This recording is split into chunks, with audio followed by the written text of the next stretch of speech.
지금부터 전세 사기 예방과 세입자 보호를 위한 주택임대차 보호법 개정 촉구 기자회견을 시작하겠습니다. 지난 21대 국회에서 계약갱신 청구권과 임대료 인상률 상한제를 골자로 한 주택임대차 보호법 개정이 이루어졌습니다. 하지만 전국의 세입자들이 전세 사기와 깡통전세로 보증금을 돌려받지 못하고 있고 작년과 올해 8명의 세입자가 목숨을 잃는 비극이 발생했습니다. 전세 사기와 깡통전세 피해가 커지면서 현행 주택임대차 보호법 개정의 요구가 커지고 있습니다. 그러나 22대 국회에서 전세 사기 피해 구제를 위한 법 개정은 이루어졌지만 전세 사기 예방과 세입자 보호를 위한 입법은 이루어지지 않고 있는 상황입니다. 현재 단 1회에 불과한 계약갱신 청구권, 계약갱신 횟수를 늘리는 법안은 단 한 건도 22대 국회에서 발의되지 않고 있는 상황입니다. 여기에 윤석열 정부와 국민의힘은 세입자 권리를 강화하기는커녕 세입자들의 주거 불안을 가중할 임대차법 폐지나 민간 임대차 사업자 활성화 법안을 제시하고 있습니다. 이런 상황에서 진보당 윤종호 의원은 세입자들의 보증금과 주거권 보장을 강화하는 내용의 주택임대차 보호법을 개정했습니다. 이번 법안은 주거 시민단체와 연구자들이 오랫동안 임대차법 개정을 위해서 요구해왔던 내용입니다. 이에 진보당 윤종호 의원 주거권 네트워크 전세 사기 깡통 전세 문제 해결을 위한 시민사회 대책위원회 민달팽이 윤의원 민변 민생경제위원회 참여연대는 22대 국회에서 세입자 주거권 보호와 전세 사기 예방을 위한 주택임대차 보호법 개정을 촉구하는 기자회견을 개최하게 되었습니다. 오늘 발언하실 분들 소개하겠습니다. 먼저 진보당 윤종호 의원님 발언이 있겠습니다. 네, 진보당 원내대표 맡고 있는 울산 북구의 윤종호 의원입니다. 먼저 우리 기자회견을 함께 개최해 주신 우리 참여연대와 깡통전세 문제 해결을 위한 시민사회 대책위원회 주거권 네트워크 민달팽이 윤의원 민변민생경제위원회 주택세입자법률지원센터 세입자 114 모든 단체와 회원 여러분께 진심으로 감사를 드리겠습니다. 전세 사기 피해 방지와 또 세입자 주거 안정을 위한 전세 사기 피해 방지와 세입자 주거 안정을 위한 주택임대보호법 일부 개정 법률안을 발의합니다.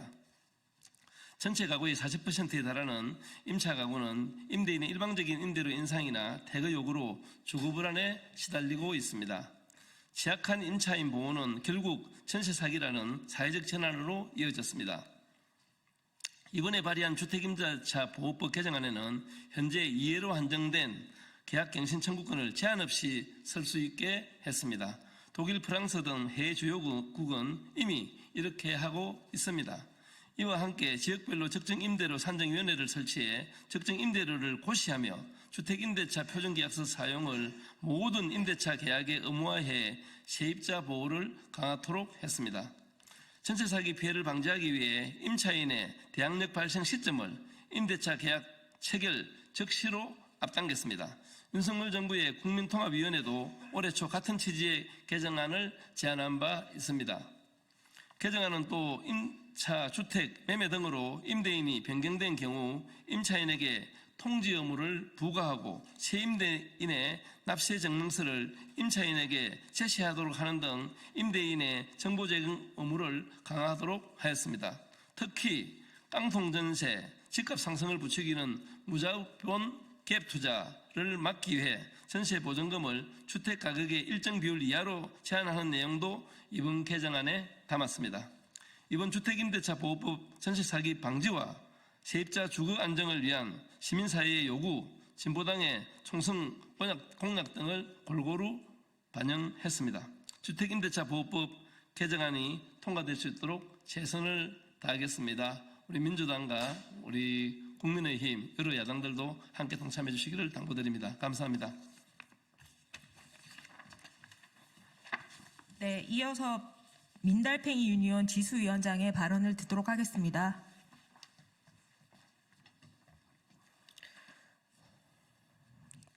네, 민달팽이 유니온은 청년들의 삶을 통해서 주거권 보장을 위한 활동을 하는 단체입니다.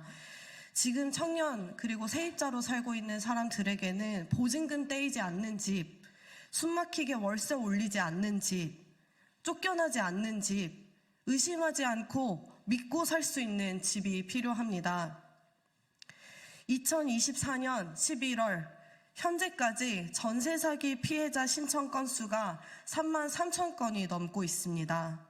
피해자로 인정받은 수는 2만 4천 건이 넘습니다. 이들 중 74.36%가 40세 미만 청년층입니다. 피해는 수도권 그리고 전세 3억 이하의 다세대 오피스텔, 다가구, 아파트, 주택 유형을 가리지 않고 모든 집에서 벌어지고 있습니다. 청년 중 세입자 비율이 82.5%인 것을 감안하면 거의 모든 청년들이 전세 사기를 직접적인 위협으로 느끼며 불안해하고 있습니다. 그렇다면 월세는 안전합니까? 월세 가격은 쉼없이 오르고 있습니다. 특히 지난 3년간 서울의 월세 가격은 계속해서 상승해서 보증금 5천만 원 이하면서 10평 이하의 주택에 살고 있는 청년들이 주로 부담하게 되는 주택들, 그 월세는 23년 기준으로 63만 2천 원입니다. 2년간 15.8%가 오른 수치입니다. 청년들의 주거비 부담이 계속해서 가중되고 있는 것입니다. 그러나 주거비가 가파르게 치솟는 속도를 청년들의 노동소득은 결코 따라가지 못하고 있습니다. 2025년 최저임금 인상률 1.7%로 역대 두 번째로 낮은 수준을 기록하고 있습니다. 이는 25년에 전망되고 있는 물가 상승률 2.1%에도 미치지 못합니다. 게다가 첫 취업한 청년 10명 중 6명의 첫 월급이 200만 원 미만인 경우가 있는데 전체의 60% 그리고 특히 여성 청년들은 이 중에 64.6%가 첫 월급이 200만 원 이하입니다. 이는 20대 청년 노동자 10명 중 4명이 비정규직이며 그 비율이 계속해서 증가하고 있고 시간제 근로의 비중도 10년 전에 비해 2배로 증가하고 있다는 상황들이 반영되고 있는 것입니다. 이런 현실 속에서 지금 정부가 계속해서 내세우고 있는 청년 대상의 주거 정책들은 어떠합니까? 9억짜리 주택을 구입하는데 최대 5억까지 40년 동안 빌려주겠다는 정책을 청년을 앞장세워 이야기하고 있습니다. 하지만 청년들에게 필요한 것은 이런 정책이 아닙니다. 지금 월급 200만 원으로 월세 63만 원짜리 집을 어떻게 삽니까? 이런 집에서조차도 계속해서 계약갱신 시기마다 임대료가 오르고 임대료 상승률이 그래도 한 번 정도는 계약갱신 청구권을 사용해서 5% 이내로 인상된다고 하지만 그조차도 물가보다 비싸고 내 월급이 오르는 속도보다 가파릅니다. 그마저도 최초 임대료에는 적용되지 않을 뿐더러 갱신권을 사용한 이후에는 다시 쓸 수 없습니다. 청년들이 계속해서 주거비 부담과 계속해서 쫓겨나는 삶을 감당하고 있습니다. 언제까지 청년들이 불안한 상태로 세입자의 삶을 감당해야 합니까? 전세 사기가 계속해서 청년들의 삶을 위협하고 월세가 계속해서 청년들의 삶을 불안하게 하고 있는 지금 주택임대차 보호법은 반드시 바뀌어야 합니다. 제도는 청년들의 삶, 더 많은 세입자들의 삶을 보호할 수 있는 방향으로 바뀌어야 합니다. 전세 사기, 깡통 전세를 근절할 수 있는 주택임대차 보호법, 월세 인상과 쫓겨남에 시달리는 세입자를 보호할 수 있는 주택임대차 보호법이 필요합니다. 세입자들의 고통을 끊어내는 주택임대차 보호법이 필요합니다. 더 많은 이들의 주거권을 보호하는 길로 주택임대차 보호법이 바뀌어야 할 것입니다. 감사합니다. 네, 전세 사기 피해자 중에 청년 세입자들의 피해가 가장 심각한 것을 민달팽이 유니온 지수위원장님이 말씀해 주셨을 때 청년 세입자들의 주거권 보호를 위해서 주택임대차 보호법은 정말 필요한 사항입니다.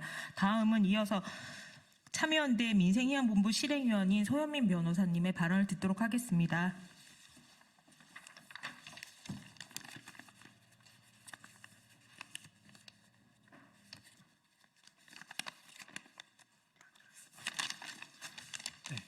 안녕하십니까. 참여연대 민생희망본부 실행위원 소현민 변호사입니다. 우리 주택임대차보호법은 국민 주거생활 안정을 보장하는 목적으로 하는 법으로 계속해서 보완되어 왔습니다. 지난 2020년에는 1회에 하나 계약갱신 요구권과 임대료 인상률 상한제가 도입되어 무주택 세입자를 보호하는 최소한의 장치로 자리매김하고 있습니다. 그러나 2년에서 4년 기간은 짧은 기간 외에 이리저리 옮겨 다녀야 하는 세입자들의 불안정한 주거 현실과 세입자들의 전 재산이라고 할 수 있는 임대보증금을 돌려받지 못할 수도 있는 위험은 여전합니다. 그럼에도 국토교통부는 지난 6월 계약갱신 청구권과 전월세 상한제를 폐지해야 된다는 의견을 밝히는 등 국민 주거생활 안정과는 역행하는 모습을 보여주고 있습니다. 반면 이번 주택임대차보호법 개정안은 임대료와 보증금의 상승에 따른 주거 불안과 전세 사기와 깡통 정세로 인한 보증금 미반환의 위험을 방지하는 내용을 담고 있는 반가운 법안입니다. 이번 개정안은 계약갱신권 요구권의 행사의 횟수의 제한을 삭제하여 안정적이고 장기적인 주거가 가능하도록 하고 있습니다. 임대인이 변경된 경우에는 양도인과 양수인에게 통지 의무를 부과하고 임차인이 임대인의 변경을 권하지 않는 경우에는 양도인과 양수인에게 변경을 원하지 않는 경우에는 계약 해지권을 인정하여 전세 사기 바지 임대인 문제를 방지하고 있습니다. 임대차 보증금은 임차 보증금과 선순위 담보권, 세금 체납을 합친 금액의 70% 초과할 수 없도록 하고 임차 보증금이 일정 기준 이하인 경우에는 임차인이 다른 담보권자보다 우선하여 임차 보증금을 전액 변제받을 수 있도록 하여 보증금 미반환의 위험도 대폭 줄이고 있습니다. 마지막으로 계약기간 만료 후 보증금이 미반환된 경우 임차인의 임차 보증금 대출이자를 임대인이 부담하게 하고 있습니다. 많은 내용들이 이미 유럽이나 미국과 같은 다른 나라에서는 이미 수십 년 전 도입된 제도들입니다. 늦은 감이 없지는 않으나 보증금과 임대료가 치솟은 현실에서 그리고 수많은 피해자가 양산된 전세 사기와 깡통 전세 문제를 앞으로라도 방지하기 위해서는 이 개정안이 담고 있는 내용들이 국민 주거 불안정 해소를 위하여 꼭 도입되어야 되는 내용이라고 할 것입니다. 감사합니다.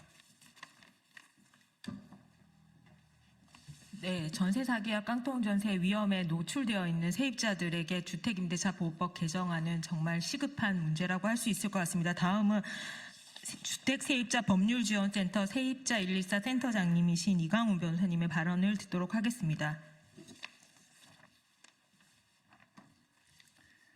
네, 지난 2년간 전세 사기, 깡통 전세 사태로 수만 명의 주택 임차인들이 임대차 보증금을 제대로 돌려받지 못하고 보증금 편취를 당한 사례들이 확인되었습니다.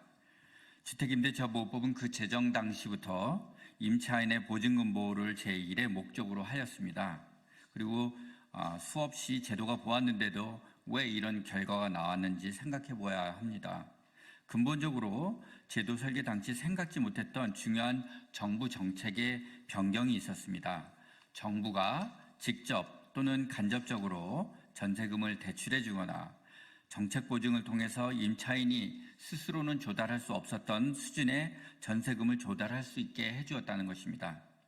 이로 말미암아 전세 보증금과 집값이 팽창하였습니다.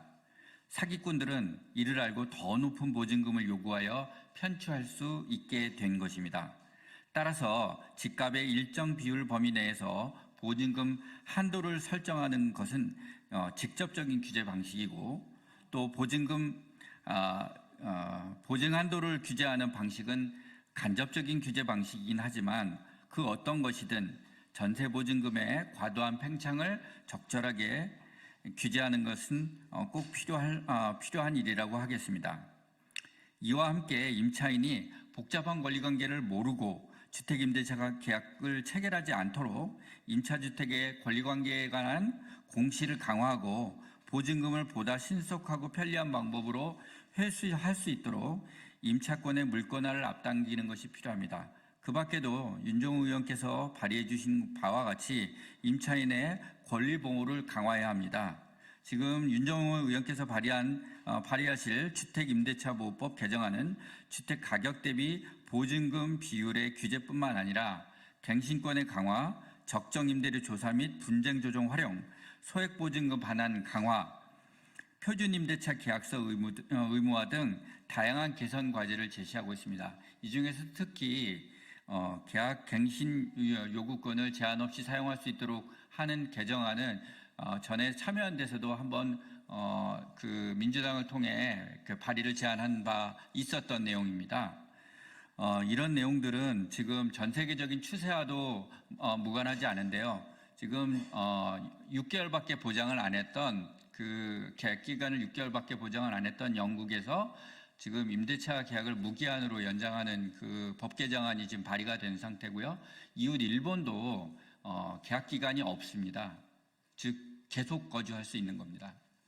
이러한 그 국제적인 추세에 맞춰 우리의 그 주택임대차보호법 권리관계를 좀 더 선진화하는 그런 입법이 될 수 있도록 했으면 좋겠습니다. 감사합니다. 네, 세입자 보호를 위해서 계속 거주권은 주거 시민단체들이 지난 수십 년간 요구해온 법안이기도 합니다. 윤종호 의원의 이번에 발의한 주택임대차보호법 개정안이 22대 국회에서 세입자 보호와 전세사기와 깡통전세를 예방할 수 있는 법 개정을 이루는데 중요한 첫걸음이 될 것이라고 생각합니다. 22대 국회는 전세사기 깡통전세 예방을 위한 주택임대차보호법에 적극 나설 것을 다시 한번 당부드립니다. 이상입니다. 죄송합니다. 네, 다음은 이철빈 전세사기 깡통전세 피해자 전국대책위 공동위원장의 발언을 듣도록 하겠습니다.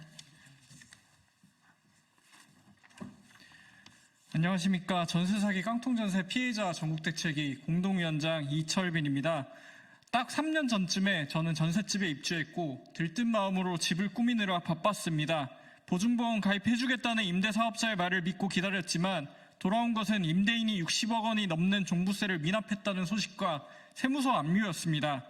이후 제 보증금을 돌려받기 위해 백방으로 알아봤지만 현행법 내에서는 제가 할 수 있는 일이라고는 없었습니다.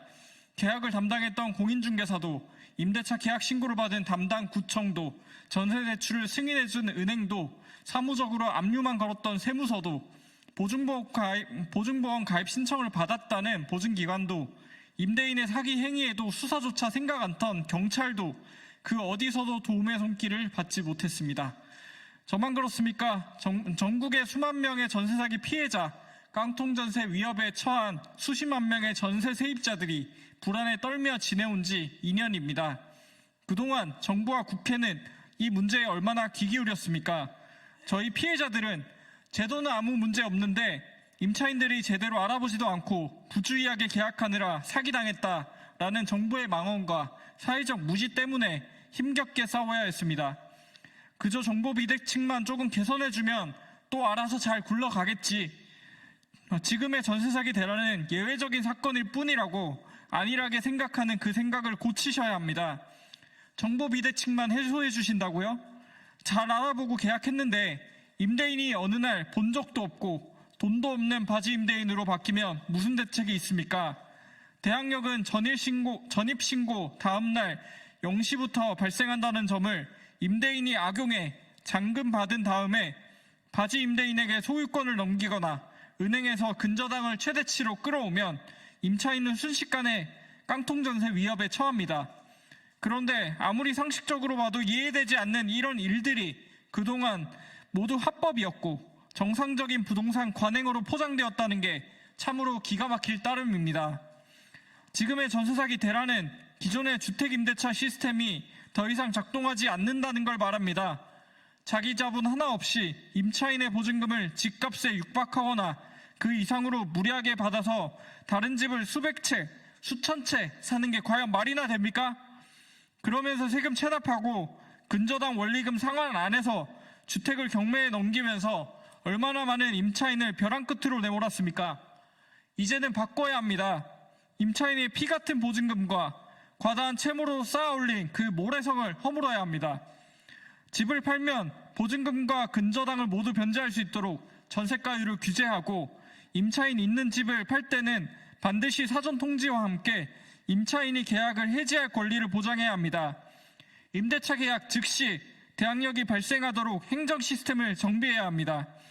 전세 사기 예방 대책 이외에도 적정 임대료 기준이 얼마인지 협의해서 공표하는 제도를 만들고 임차인의 무기계약 권리를 보장해 더 이상 전월세 난민이 발생하지 않도록 해야 합니다. 모두가 아파트를 구매할 수 없다는 건 우리 모두 잘 알고 있습니다. 전세가 월세로 가속화되는 흐름에서 세입자를 보호하고 주택임대차 시장을 공평하게 바꿔나갈 수 있도록 도와주십시오. 감사합니다. 네, 기자회견 이것으로 마치겠습니다. 감사합니다.